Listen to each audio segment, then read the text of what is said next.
My name is Petina Gappah. I am a writer and a trade lawyer, international trade lawyer. I am very lucky to be able to do two things that I love at the same level of intensity. My Zimbabwe is greatly misunderstood. My Zimbabwe is full of hope. It's full of broken, sad people, but it's also full of happy, industrious, resilient people. My Zimbabwe is a Zimbabwe of stories, and those are the stories that I want to tell.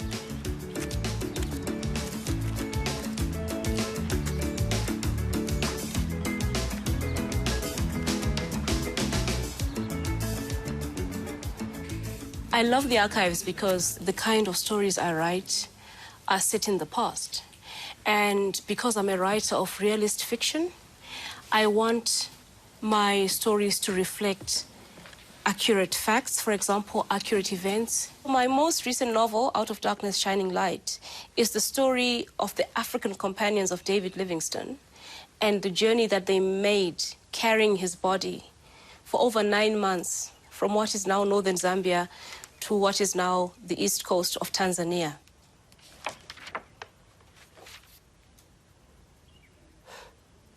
I wanted to flip the story, return the gaze, and tell the story from the perspective of the Africans and not the story of the white explorer, the missionary, David Livingstone.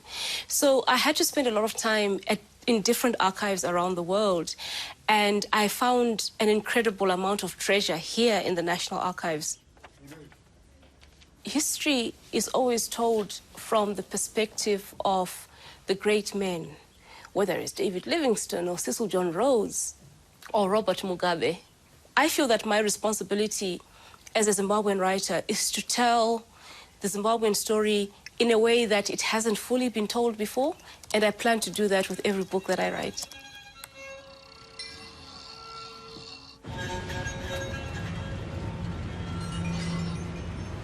We are going to? We're going to the Hive, Short Heath. Yeah. So I'm setting up an interim office because I can write at home, but I like the illusion of having a job to go to, especially when I'm writing. And right now I'm facing a self-imposed deadline. I need to finish a manuscript by the end of the year.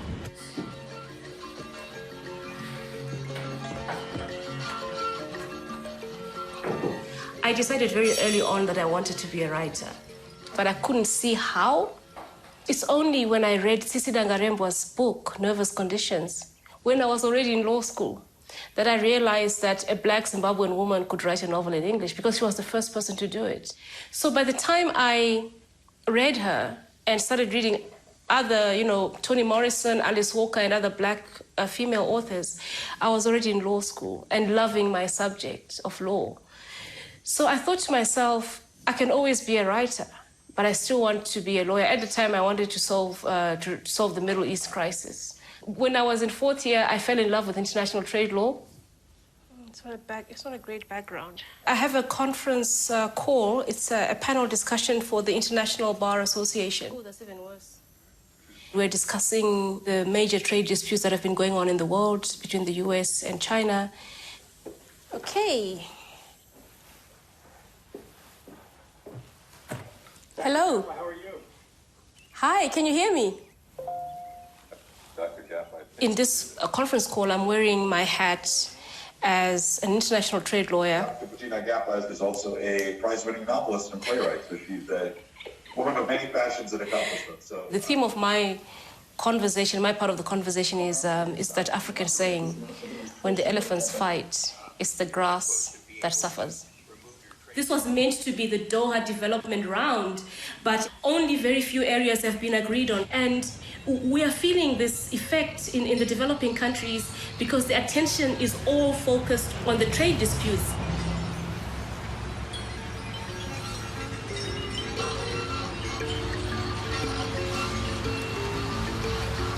It's easy to be fooled into believing that everything is normal. People have their coffee mornings, sushi at the Queen of Hearts, that kind of thing. But once you cross a certain road, life just changes.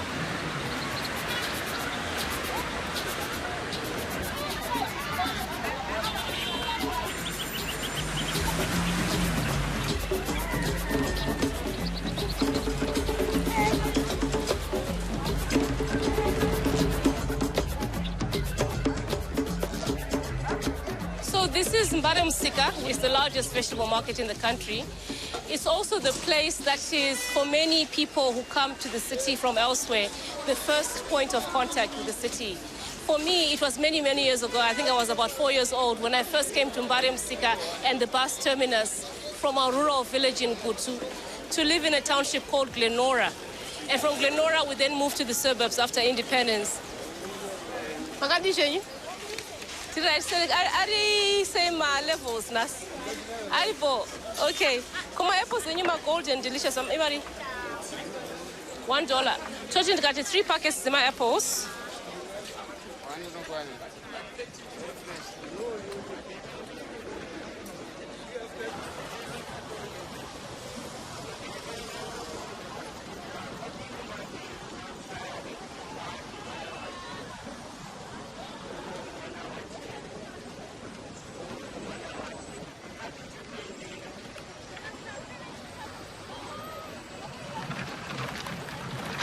When my first book came out, it was received fairly negatively by state media in Zimbabwe.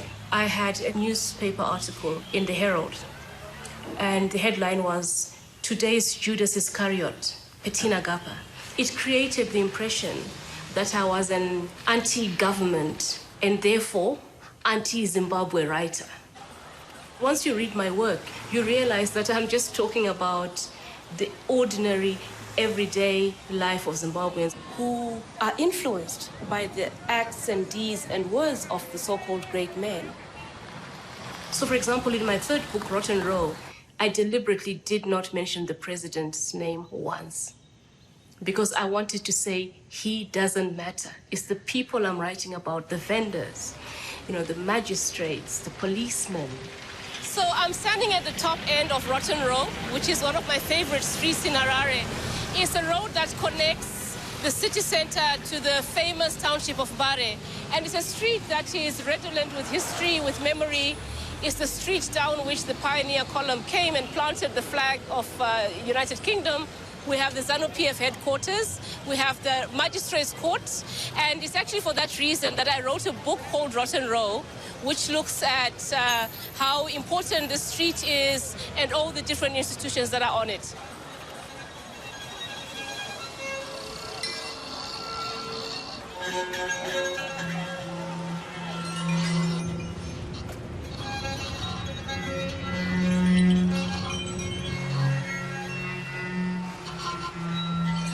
So the history of the city is embedded in the streets. So the road we are on is actually George Silundika, but the pavement still says Gordon Avenue. This is what I find so fascinating because we're such a young country, only 40 years old. So we keep clashing into history everywhere we turn.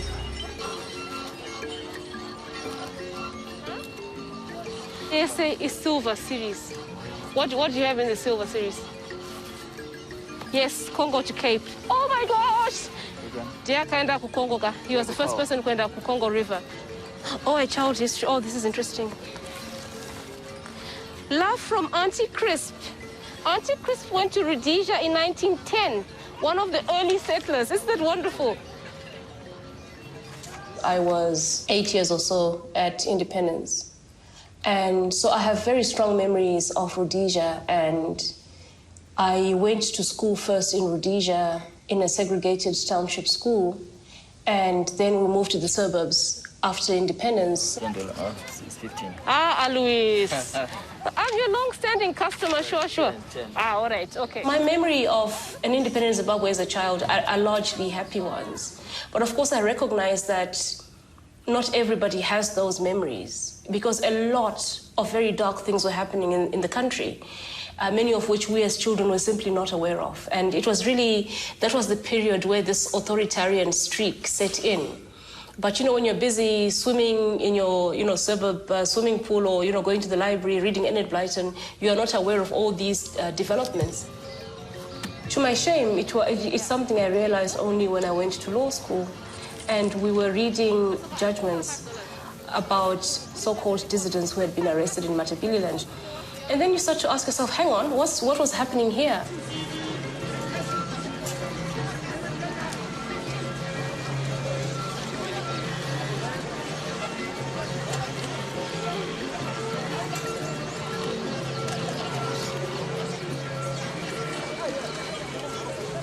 November 2017, there was what is called in Zimbabwe, a military-assisted transition from the Mugabe regime to what we hoped would be a new dispensation.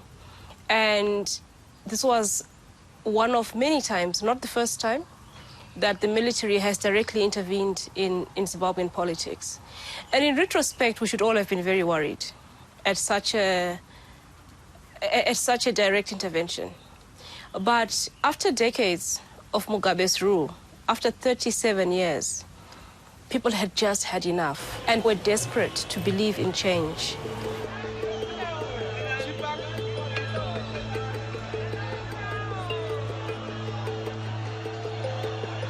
On paper, it seemed like we were taking a new direction. For the first time in many years, we would have an election that was internationally observed.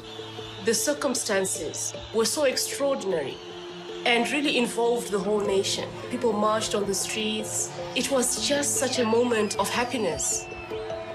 They promised re-engagement with formerly hostile nations, and that's what got me excited, because I am passionate about open trade and investment.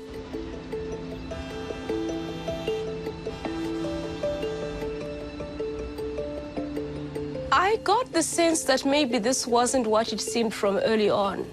But you keep thinking, oh no, it will get better, it will get better, it will get better.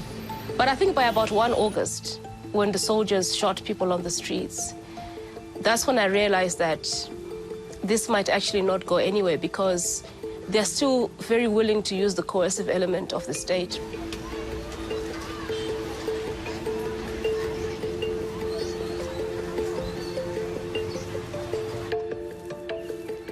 We are 3 years into the post-Mugabe transition.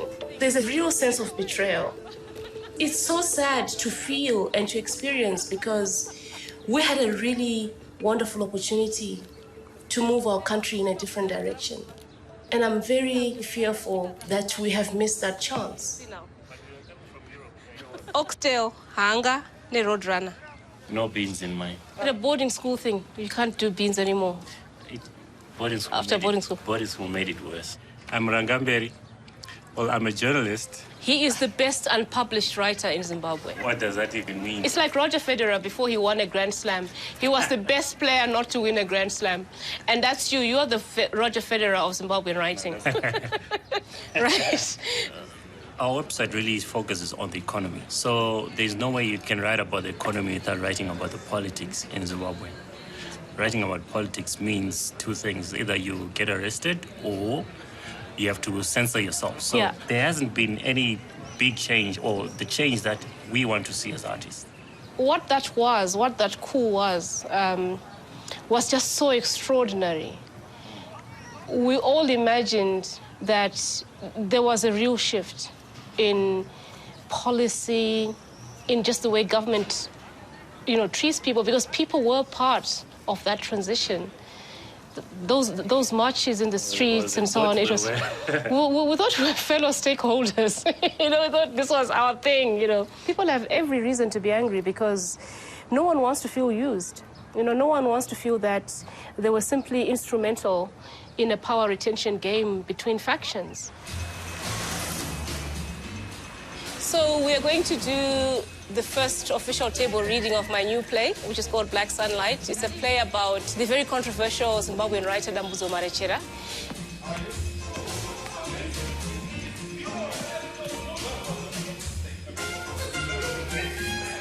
Dambudzo is just returned from exile, an exile of 8 years in England, and has come home to independent Zimbabwe. But unfortunately, it still very much looks like Rhodesia. Dambudzo has got a fake Oxford voice. Has anybody ever heard Dambudzo Marechera speaking? Yes, yeah. Oh, good God, good gosh, Okay. Right. The Marechera contradiction. He doesn't fit in England, doesn't fit in Zimbabwe. He's a young man who wants to fight all forms of colonialism, but he kind of has this belief that his culture is somehow inferior. Okay, and we go. Black Sunlight, a play in 3 acts by Petina Gappah. Act 1, Scene 1. Salisbury International Airport, Zimbabwe. Good morning, ladies and gentlemen. It is 5:30 a.m. Air Zimbabwe flight UM707 from London Gatwick has landed. From upstage right stumbles a young man of about 30. For all his smart, debonair appearance, there's nonetheless something disheveled in his appearance. This is Dambudzo Marechera. Wow. I don't believe it. I just don't believe it. Salisbury, I'm in Salisbury. Passport and arrival form? Do you know, the first thing I did when I got off the plane was to kiss the ground. It's just as uncomfortable as you would expect. Not so easy on the lips. But still, I want to do it again. It is not permitted. He takes out a sign that says, "It is not permitted to kiss the ground." When he comes home, the very first thing that he encounters is, oh, this is not allowed, this is not allowed, this is not allowed. You're not allowed to smile. You're not allowed to be happy. So you're sort of like living in a cage of some sort, you know. And then fast forward to Zimbabwe 2020, it's almost like that limitations of sort of like freedoms, you know, freedom of expression, freedom of thought, freedom of movement, freedom of conscience, you know. Like you just, everything is just boxed, you know.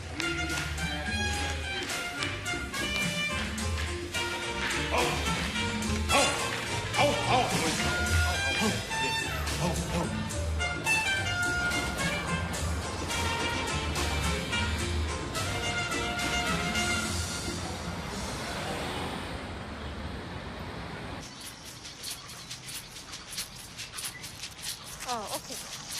Thank you so much. So I am going to see Tendai Biti, who is a highly regarded Zimbabwean lawyer. He is also the vice president of Zimbabwe's main opposition party, the MDC. Love this.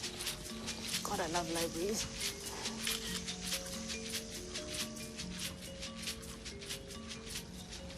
The first thing he did when he set up the office was to order the books. So it was first the books and then the furniture. Remember, I promised you this book. Which one? The Mind Blast, Ramarechera, the one where I did the introduction. So I want to sign it for you. Yeah. Please. Yeah. Tendai and I have known each other since I was a law student because he was one of my tutors in contract law. He was very fierce, and we were all afraid that he was going to fail us. But we became very good friends. I remember I was a big Marechera fan. Yeah. Blew me apart. Why aren't you a writer? I think I'm a lawyer, you know, that's what I do. Yes. And that's my first love, and I think God gave me a gift. Yeah. But I would love to write a work of fiction. I've got ideas. My main character will be a woman. And I've got this story in my head of this. You see, the liberation struggle is not fully told. Is not fully told. And I think one of the things that fascinates me was the woman in the liberation struggle. I think she fought several wars. Yes. The enemy was not just Ian Smith. I think patriarchy. It's triple oppression. Sexual abuse. It's triple oppression, gender, class, race. Yeah. And then when she got into independent Zimbabwe, she was an outsider. Are you optimistic or are you pessimistic about the future? I have to be optimistic. I have to be optimistic because there's no crisis that is permanent. My only worry is that we've normalized the abnormal. You know, so we don't panic anymore. When excesses take place, we don't panic anymore. I think that we are in a dark moment.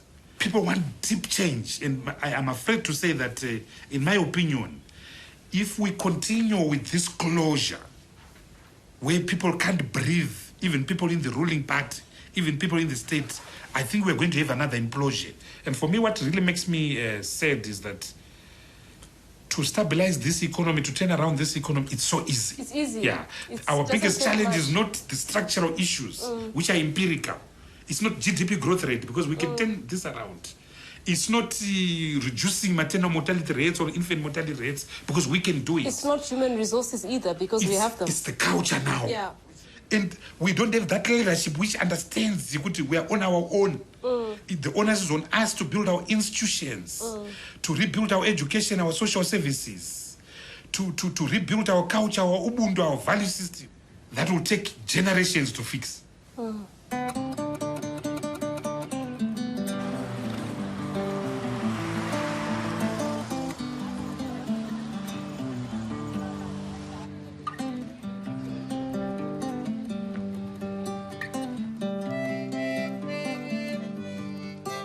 The library is one of my favorite spaces in Harare because it's associated so closely with my childhood. I don't believe you can be a writer without being a reader. And my path to being both a lawyer and a writer, but especially a writer, started in this library. The books I read as a child were books that children in England would have read. And it was then that I started actually writing, when I was about 10 years old, 11 years old. My stories were all about ballet and horse riding and having a cherry orchard, because I had no conception of Zimbabweanness as an identity, or even Africanness.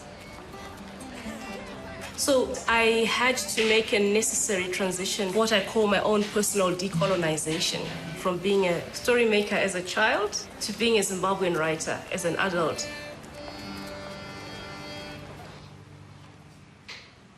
So I'm preparing lunch for a small family braai. And a braai is what in other parts of the world is known as a barbecue. And then I have some friends coming over as well, and also some of my theater colleagues. I'm very well, how are you? I tend to hang out with a lot of creative disruptors. There you go, bro. Yeah, bro. Petina, which song is this?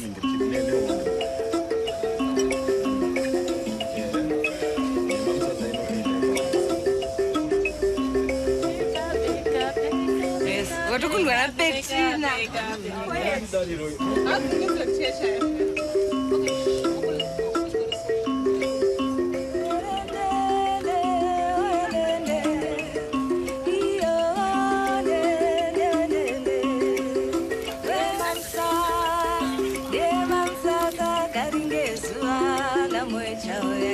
Yeah, you can join in. You should.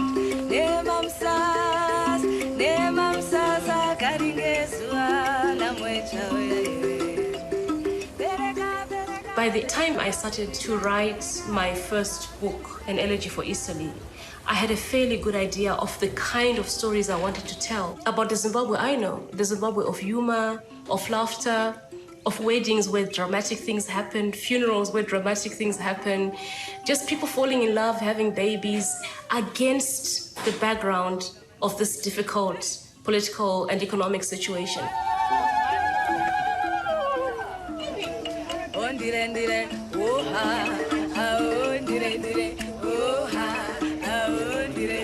Patriotism is loving your country in a way that allows you to be truthful about it, and sometimes it means to be critical about it. I just want my country to do well. I want my country to prosper, and I want my government to do better, to honor the founding document of our nation, which is the Constitution of Zimbabwe. I want us to maintain our dignity on the world stage, but we're never going to get to that place until we sort ourselves out and until we take our responsibilities to our own people seriously.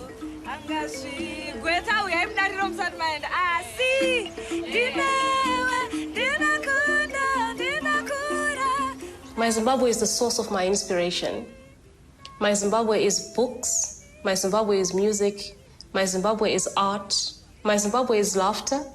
It's humor. It's enterprise. My Zimbabwe is resilience.